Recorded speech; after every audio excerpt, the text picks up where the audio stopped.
इतनी इतनी परेशानी नहीं है। इनफैक्ट कल शाम को अगर आप एक्शन देखती तो शायद थोड़ी परेशानी आती, बट आज सुबह एशिया की शुरुआत देखेंगे तो अच्छी है।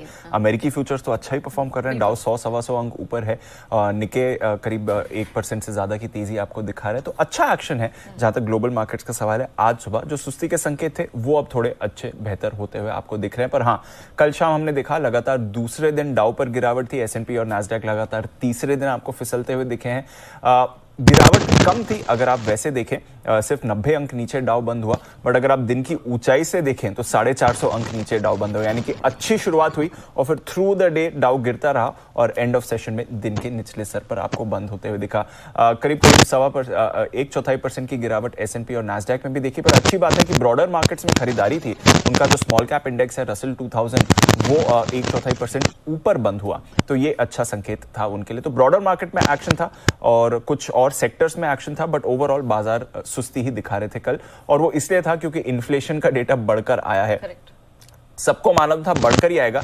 8.4% का अनुमान था, उसके सामने 8.5% का आया। तो पॉजिटिव सरप्राइज तो नहीं, नेगेटिव सरप्राइज आपको इन्फ्लेशन से आते हुए दिखा। 40-41 साल की ऊंचाई पर यह आंकड़ा आते हुए दिखा है। तो अब तो ये तो क्लियर है कि फेड की पॉलिसी काफी अग्रेसिव होने वाली है। पर इसमें एक अच्छी चीज थी, जो कोर CPI होता है, कोर इन्फ्लेशन होता है, वो 6.5% था, जो कि अनुमान मुताबिक था। पर महीने दर महीने का अगर कंपैरिजन देखें तो 0.5% से गिरकर 0.3% पर आया।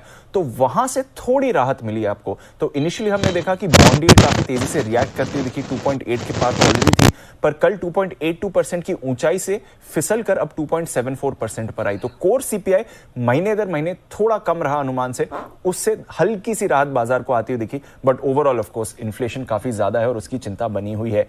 एनर्जी शेयर से थोड़ा सहारा मिला, क्योंकि हमने देखा कि ओवरऑल कच्चे तेल के दाम ऊपर गए हैं। आज से नतीजों का सीजन शुरू हो रहा है, तो JP मॉर्गन और डेल्टा एयरलाइंस, इन दोनों के नतीजे आने वाले हैं। इस पर भी हमारी नजर बनी रहेगी। यूरोप की बात करें, यहां पर भी आपने सुस्ती देखी, करीब ½ % की गिरावट यूरोप के बाजारों में थी। पर बड़ा एक्शन यहां कल कच्चे तेल में आते हुए दिखा। और कल दोपहर को जब आप बात कर रही थी तो आपने ये संकेत भी दिए थे कि शायद एक उछाल आ सकता है। हालांकि कल गिरावट का माहौल था और वो आते हुए हमने देखा तो लगभग 6% का उछाल कल हमने कच्चे तेल में देखा, 6% से ज्यादा ही। अभी भी अगर आप देखें तो 105 पर ब्रेंट ट्रेड करते हुए दिखा है। क्या हुआ है, दो चीजें हैं। जो चीन में लॉकडाउन लगे हुए हैं, शंघाई स्पेशली जहां पर लॉकडाउन था, वहां पर अब थोड़ी थोड़ी राहत दी जा रही है। ऐसा नहीं है कि पूरी तरह से राहत दी गई है, बट थोड़ी थोड़ी राहत दी जा रही है। तो अगर चीन की मांग वापस लौटती हुई दिखती है आपको बाजार में, तो ऑब्वियसली उसका एक पॉजिटिव इंपैक्ट कच्चे तेल में आते दिखेगा। और शायद इसी के एंटिसिपेशन में कल मूव आती हुई दिखी है। दूसरा, जो रशिया पे सैंक्शंस लगे हुए हैं, प्रतिबंध लगे हुए हैं, उसका अनुमान लगाया जा रहा है कि ग्लोबल सप्लाई पे और बड़ा असर पड़ सकता है, जिसकी वजह से भी दामों में कल आपने उछाल देखा। तो इन दो